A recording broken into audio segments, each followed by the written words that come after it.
I saved my neighbor from abusive husband. Ever heard the old saying, a pile of rocks if there's a snake hiding in it? Well, imagine a 19-year-old guy who can best be described as a nerd, and only one sexual experience. That's what I was back then. Okay, 2 sexual experiences if you count Paula Jacobs when she showed me her boobs on the bus. Here you go. Is this what you want to see? She said loudly, turning around and kneeling on her seat, lifting her top on one side for a second. I must have leaned forward, peering over her shoulder, and looked too much, since Paula wasn't wearing a bra. From this angle, I could see her top. Almost. But what she did was totally unexpected.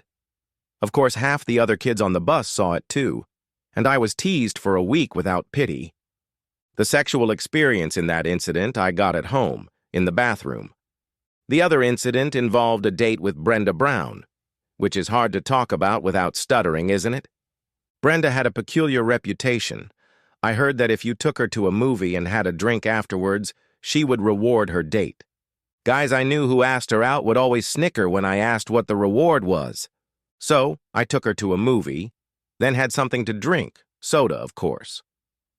I was a little nervous as I drove to Brenda's house because I had a date with Sally Johnson 2 weeks before, and when she saw my car, she refused to get in it.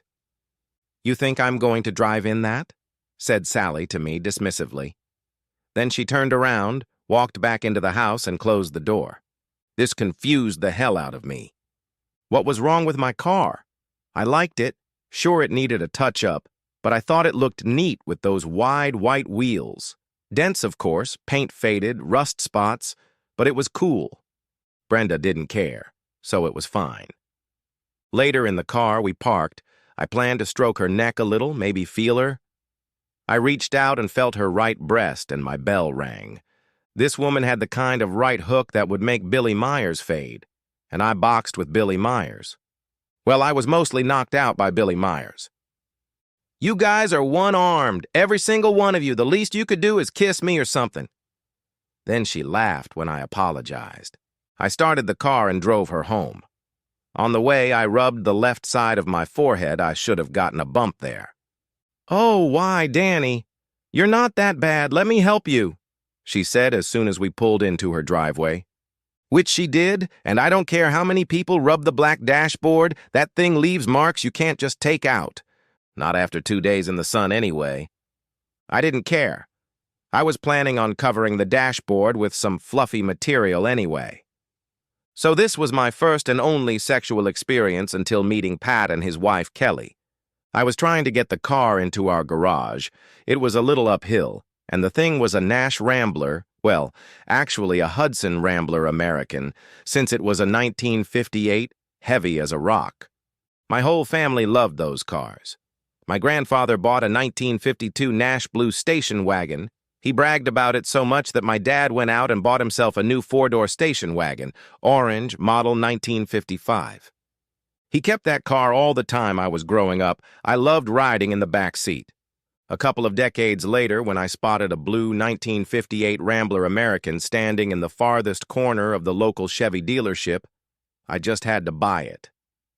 $99, grinned the salesman. "For this? It's all rusty and has a flat tire. I'll take it for 40. Daddy taught me to haggle, and I haggled. $50 and it's all yours, said the seller. I had that amount of money, so I bought it. That time it did start on its own, and they put enough air in the left front tire to get me home. We had one of those electric-powered air pumps, and I just carried a hand pump in the trunk until I could buy a tire. It took 2 whole days before the tire got too soft to drive, and I would just get out of the car and inflate it again. Now the battery was dead. Of course, it was always dead. I cleaned the connections of the yellow plaque, but that didn't help. I even put some aspirin in all the cells as my grandfather advised. Nothing. But it wasn't a problem because as soon as I started it up, it would charge again and always restart it as long as I didn't leave it for too long. I tried rolling the Rambler backwards down the driveway, depressing the clutch and starting it. But of course, old Henry Watson decided to come home at that very moment in his Studebaker. I had to hit the brakes, and here I sit with a dead battery. We had a charger, but the cord was 6 feet long and I was 25 feet from the car and without an extension cord. I usually did it first to start the car, but I was in a hurry. At this point, Pat and Kelly drove by and he stopped, jumped out, and helped me push. Back in the garage, I set the handbrake and plugged in the charger. I turned around to thank him. "No problem, I'm Pat." He held out his hand. He seemed interested in me and asked why. He kept asking questions, finally asking why I was driving an old beat-up Rambler. $50, I told him, and he burst out laughing like it was the funniest thing he'd ever heard. "It's a collector's item," protested I. This was about the same reaction I always got at drive-ins, and it pissed me off. Those assholes didn't know real class when they saw it. He laughed so hard he wiped his eyes. "Hey, we're having a party on Saturday. Come on over for a beer," said Pat as he walked away. "I'm only 19, I told him. "Too young to drink in my state." "I don't care. Come on in and have a drink anyway," he smirked. I did. I could probably go on for a long time about the party being swarming with hot women, but that wasn't the case. Pat and Kelly were there, another couple, slightly older and more well-fed, and me. What's to say about the fifth wheel? Nevertheless, I drank 3 beers and had fun, but if my folks caught me drinking beer, I'd pay the price. My mom and dad never drank anything at all and warned me over and over again about how sinful it was to do so. Then I found out about beer when Billy Myers showed up in the church parking lot one Sunday with a few puffy brown bottles he called Oli that he had swiped from somewhere. I liked Billy, except when he beat me when we were boxing. So after looking around carefully, I drank some Oli. It was warm and tasted awful, but we knew we weren't supposed to drink it, so we told each other how good it was. Then I waited for God to come down and punish me, but he never did.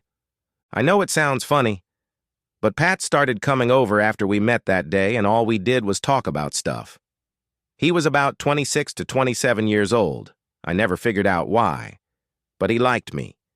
He swore at his wife Kelly a lot. He didn't like the clothes she wore. He didn't like that she was a prude. I almost fell over when he told me she was 38. No way in hell she looked that old. Dude, 38 years old? Yeah, he'd already racked up the years, so the fact that he was married to her was weird. Still, she didn't look wrinkled like most older women. Even her hair didn't have any gray in it, not even a bit. "You know how it is when women get older, they lose interest in sex. I'm lucky if I get a portion once a month," he complained. I didn't know, really, like I said. All I knew was what Brenda Brown had done. I liked it and tried to do it again, but she was dating a skinny guy named Herman Miller, whose father Simon owned a garbage company by then. I had no idea what Brenda could see in Herman, and it hit me. I told my now best buddy Pat about it, and he only laughed. "Simon and Sons? They own the transfer station, the garbage trucks, they've got tons of money," he snorted. Okay, I got it. It occurred to me that I hoped Brenda had gotten the skinny short guy to splatter the dashboard of that red sports car the little asshole was driving. Okay, I was pissed that I couldn't date Brenda yet and sulked. I was barely 21 when Pat came over one day and asked me to go with him. He said he had a surprise for me for my birthday. By then, we knew a lot about each other. We went fishing together, drank beer together, and sometimes rode around in his Jeep looking at women. Anyway, I wanted a drink of water, told him I'd be right back, and went into the house. By then, I knew what he meant about Kelly. I'd seen her probably a couple 100 times, and I'd never seen her neck, not once. Her legs, too. Her dresses reached the floor, or she was wearing tight blue jeans. But she was always polite to me, and I was polite and courteous in return. Anyway, I walked into the house. By then, I was all caught up and just wanted a drink of water. Kelly was standing there looking at herself in the mirror. She was wearing a turtleneck sweater and blue jeans. She turned and looked at me as I walked in. "Tell me the truth, Danny. Do I seem fat to you?" She turned her back so that her blue jeans, covered in the back, were pointing at me. "Yeah, Nat." "Not one bit. What makes you think that?" I knew Pat wasn't usually much of a talker with her, but I didn't know why, and it was none of my business. Oh, Pat told me that my body has gotten lumpy. Kelly blinked a couple times. I could see she was on the verge of bursting into tears. She actually seemed very slender to me, but it was hard to judge that from the way she always dressed. I can't tell because, with those, you really do look great, I managed to blurt out. Kelly looked right at me, then smiled. You don't look bad yourself. You've really gotten fat, she told me, which made me blush. I guess it was true. I now weighed 165 pounds, which was much better than the 137 pounds I weighed when I graduated high school. Also, I had let my hair grow out, which my dad cussed at me for every time he saw me, but it was all about style. The haircut I wore before made my ears look big. They did stick out a bit, I knew. Back on the street, we got into Pat's Jeep and drove to the local tavern. I'd never been in it, although I'd heard a few stories about the place that I didn't believe. I almost fell over when I saw some woman standing on stage without a stitch.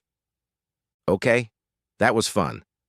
Pat brought me there as his 21st birthday present to me, saying he was going to train me. I had no idea what that meant, but I sure recognized it. There was a back room, we ended up in there, and one of the dancers walked in. How the place was left open is mind-boggling. The woman unzipped my pants and slalom caressed my body. It reminded me of that Brenda Brown incident, but she only used her hands. Pat disappeared for about 30 minutes, and later I saw him coming out of the other room with a fake redhead. This surprised me somewhat, since he had Kelly at home. I didn't say anything on the way out, but I felt sorry for Kelly. I could see he was pretty drunk, too. He was reeling badly. Good thing it wasn't too far to their house. Inside, he yelled to Kelly to get us some beer, and she obediently went and got it. As she handed the can to Pat, he reached out and grabbed her body. "Don't! We have company!" Kelly protested, pulling away from him. "I've had enough of your bullying," yelled Pat at her. I saw her flinch. "Come here," he demanded. She hesitantly walked toward him. "Take your clothes off," demanded Pat. "What?" She looked at him in surprise. "I said take off your clothes." Pat was very loud. I knew he could have a temper, but this was much more than usual. "Pat!" "No, not with Danny." She looked scared, like he might hit her or something. Instead, he reached out and started tugging on her sweater. I sat there in shock, not knowing what to say or do. Pat kept at her until he finally pulled her sweater off. She was wearing a bulky bra and was trying to cover herself with it. Then he laid her on her back and somehow unbuttoned her pants. He dragged her across the carpet and she had to use her hands to try to stop him, but it didn't work. I could see when she gave up and stopped resisting. "Pat!" I started to get up, not knowing exactly what to do, but even as drunk as I was, I knew it was wrong. Pat reached into her underwear and ripped it open, then reached for her bra, and she remained seated. I could barely stay on my feet. Poor Kelly was naked. "Pat, stop that!" yelled I. He looked at me, then at Kelly. "I'm just teaching that fool a lesson. She needs to learn to put herself out there if she expects to keep a man around." He then turned and rushed into the bathroom. I could hear him spitting up in there. Kelly stood up without making a move to cover herself. I watched, unable to contain myself. "Danny, I'm sorry you saw that. I don't know what's wrong with Pat." She turned and walked into their bedroom, closing the door behind her. I went in to check on Pat. He was curled up at the base of the toilet. It was a real mess. I managed to tidy him up a bit, picking him up and carrying him to the couch. I made sure he was lying on his side in case he threw up again. I didn't want him to choke. Then I went into the bathroom and cleaned up the place, putting the dirty towels in the laundry basket. I checked on Pat one more time. He was snoring, and I turned to leave. "Danny?" I saw Kelly standing in their bedroom doorway. She was wearing a robe pulled tightly over herself and tied. "Yes?" I asked. "Thanks. You're a really nice guy," she said with a smile. Pat will be fine. I think he was just too drunk, I told her. Yeah, she said bitterly, then went back into the bedroom and closed the door. I walked home. The cool night air was helping me. I didn't want to drive the Rambler for fear I might get fined. The next day in the afternoon, I went back to get the car. By then, it had a new battery and tires, so it started right up. Pat came out just as I was about to leave. "Hey, where did you go last night?" he asked. "Home," said I. "Why? You could have just piled in here," he said. He grinned like nothing had happened. "I put you on the couch. You had a little too much to drink," I told him. "Yeah, I guess I did." "Come on in, Kelly has pancakes and eggs," he said. I shut the car off, got out of the car, and went inside. Kelly was standing by the stove, wearing a short pajama set unbuttoned at the throat.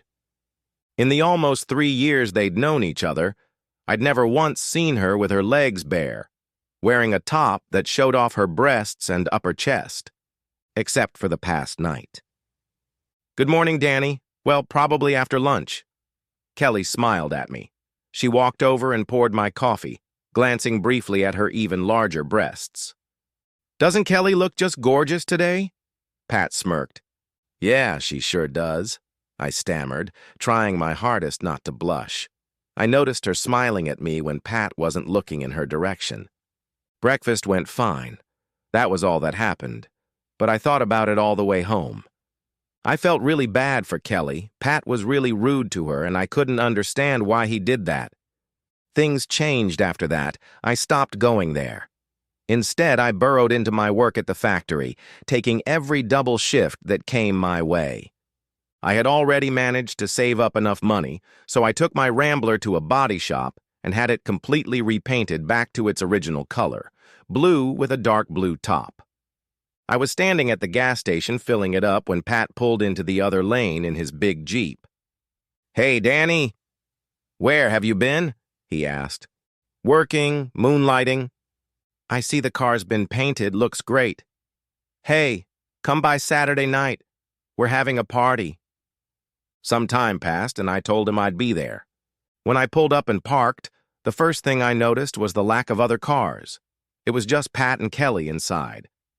Confused, I accepted the beer Pat handed me, and we made our way to the living room. After 20 minutes of small talk, Pat looked at Kelly and nodded.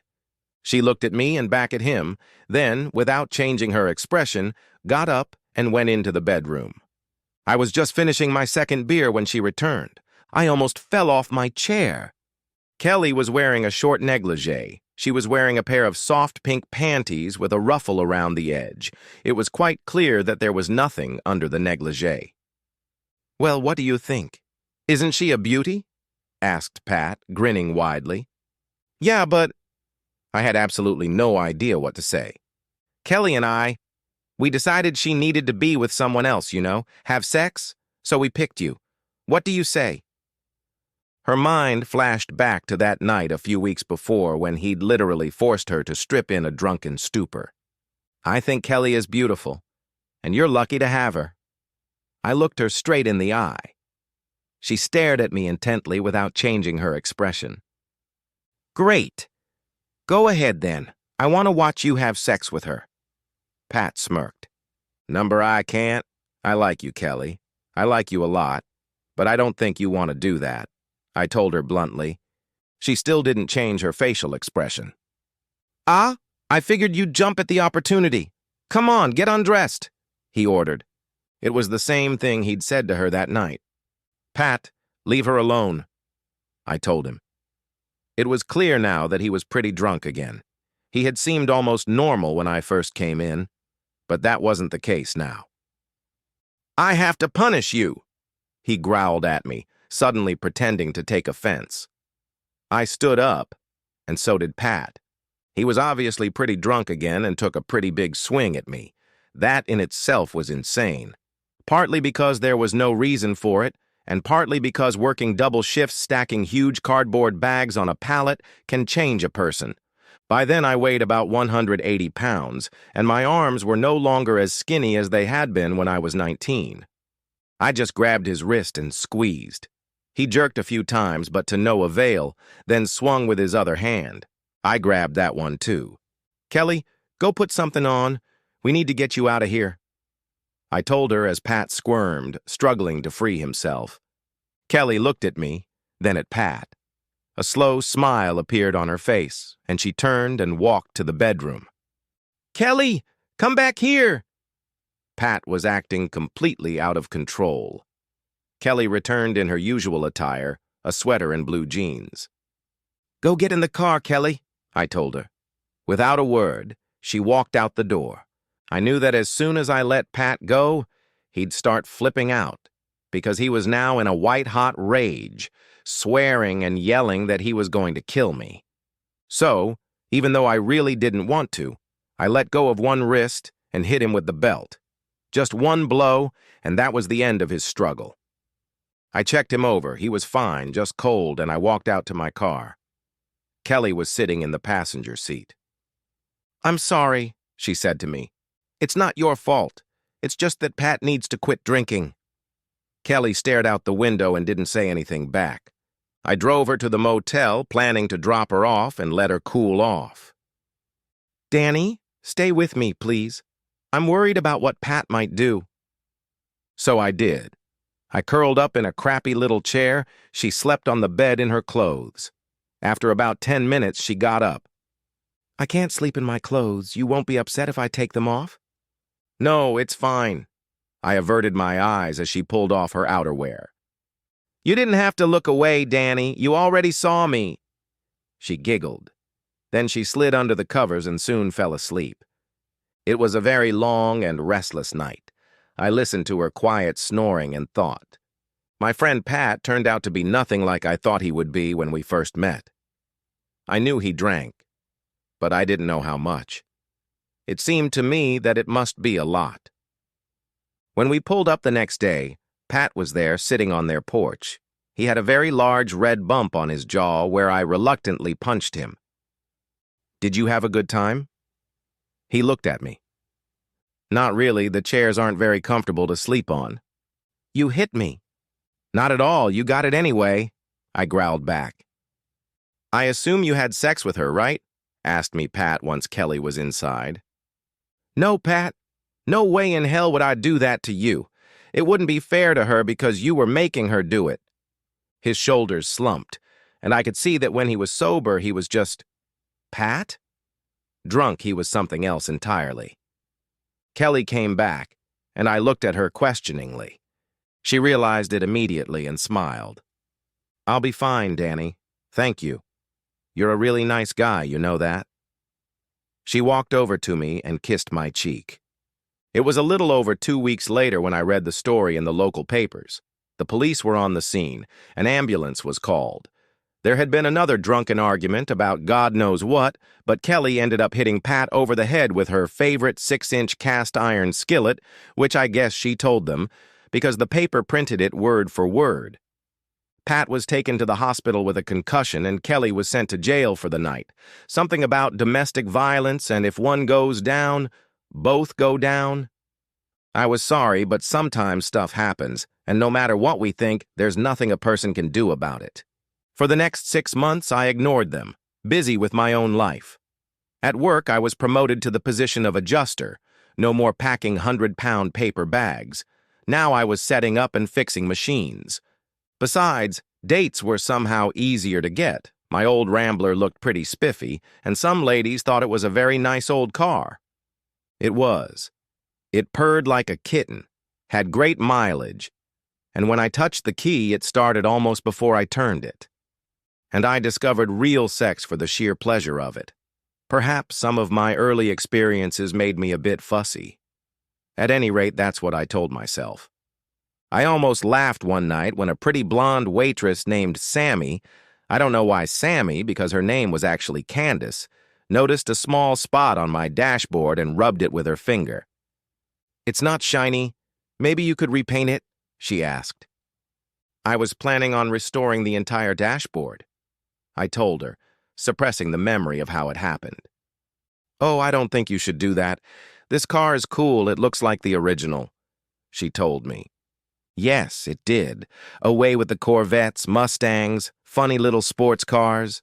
Sammy was one of them that taught me a few things, too. I was very close to trying to figure out if she was the one, maybe to do everything for good. But as it turned out, she had a lot of other guys she liked to teach, too. That's just the way things were, I guess. One Sunday afternoon, I was very busy rearranging things in a new condominium that I had saved up enough money to put a down payment on. It was one of those new buildings, long and narrow, with an upper floor, built in what used to be a couple yards between two old houses. Someone knocked on my door, I opened it, and there stood Kelly. It had been what? Maybe 2 or 2.5 years since I'd last seen her? "Danny!" She grabbed me and hugged me. I led her into the house and gave her a tour. She thought my new place was very nice, and I, of course, agreed. We went and sat on my big faux leather couch and started talking. When she walked in, I noticed she was wearing a flowy blouse, kind of thin because you could see a hint of a black bra underneath. Even the short skirt was a surprise, and her legs were clearly exposed. We shared a bottle of good wine I'd bought, planning to sit and drink some while looking out my own first-floor window at the cars passing below. It was nice to have her around, to have someone to share this with. "Can I ask you a personal question, Danny?" she asked after a long silence. "Sure, Kelly." "I want to know, I don't think I've ever understood, why you didn't make love to me the other night?" she asked. I expected her to blush, but she didn't. "I think it was the situation. Pat was my friend, and when he made you get naked, I felt it was wrong and he shouldn't do that." "I mean that night when we were alone in that motel." She grinned. "Oh, well, I guess for the same reason. You belonged to Pat, and that wouldn't have been right." "I see. It's not because you find me unattractive?" Of course not. You're a beautiful woman. So it wasn't that. Besides, then never." "Oh, God, you were a virgin?" She giggled. "Yeah, sort of." Then, apparently over wine, I told her about my experience with Brenda and how a small, discolored stain had ended up on the dashboard of my old Rambler. "I saw it. You should fix that." She giggled. "I like it. It's a memory of my first time." I smirked. Kelly looked at me, her eyes narrowing slightly. "I'm not married anymore," she said quietly. "I see," I replied. "So what I'm asking is, do you want to be with me now?" Her voice became husky. "Very much." I grinned. She stood up and held out her hand. I took it, and she led me to my bedroom. I was only 26 years old at the time, and Kelly was about 45. She had small breasts, but they didn't show a hint of sagging. Her stomach was flat as a pancake and even a little muscular. Her hips were slender, and her body would put to shame the few women I'd dated, all of whom were much younger. The real surprise was that there wasn't the slightest hint of her excessive modesty, which I admittedly didn't understand. Our first sex was slow, delightful. It went on for most of the rest of the day. I know that at one point she raised her head, her body wet with sweat, her hair disheveled and climbing into her eyes. "Jesus," she whispered. Finally, Kelly made me stop. "God, I want to, but I can't. You're making me hurt." She giggled. Kelly stayed with me all that night, all the next day, and all the night after that. We ate, drank wine, slept, and played. Monday morning I woke up, it was time to go to work. Kelly was already up, fully dressed. She sat in the chair and waited. "I have to go," she told me. "I don't want you to go," said I. "Yeah, I guess I don't want to either." "So when can we see each other again?" I asked her. "You won't be able to." "Why not?" "Yeah, I met a guy. He's my age and he's good to me. We're getting married next weekend." Now that was a surprise. "Really? Then why come here to be with me?" I asked. "I wanted to. I've always wanted to. When I was with Pat, he was always pushing me to do it with someone else, but I didn't want to, except with you. With you, I wanted to." She smiled. I just stared at her. That night? I would have, you know. But what about the guy? The one you're going to marry? I told him about you. He said he loves me and to get it over with because when we get married, I'll never be able to. That's weird, I guess, I managed. Yeah, it is. You're wonderful, Danny. This was the best time of my entire life. She came over, leaned over, and kissed me. I'm going to miss it. Grinning, Kelly walked away. Crazy things people do. I'm human, too. And that night at the motel? I know I thought about it, but I just couldn't.